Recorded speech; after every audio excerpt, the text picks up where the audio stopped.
The Prime Minister doesn't seem to realize how weak his government is and how vulnerable it is to truly crazy ideas. How did we end up with an Attorney General who hates the UK and everything it stands for?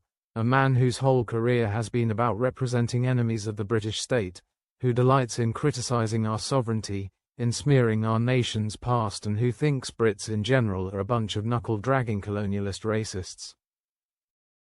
I'll tell you how we ended up with Richard Hermer. It's because he's one of Keir Starmer's best mates who parachuted him into the job within hours being elected even though he had no experience of politics or political life.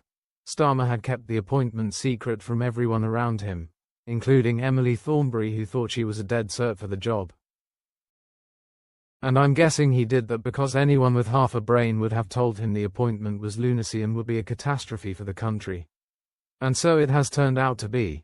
Just so you know the cut of Hermer's gib, let me tell you he's the bloke who, when he was a barrister, represented Gerry Adams in his fight for compo from British taxpayers for being unlawfully detained during the Troubles.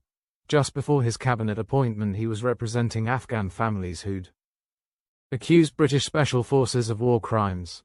It's also just been revealed he fought for compo for Al-Qaeda chief Rangzi Ahmed, who was linked to 7/7's terror attack when he tried to sue the British government for alleged torture by Pakistan.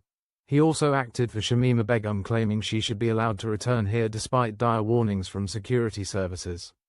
Hermer is also the bloke who thinks Britain has a moral obligation to pay trillions in reparations to the Caribbean community and worked with a group of member states to help them achieve that aim.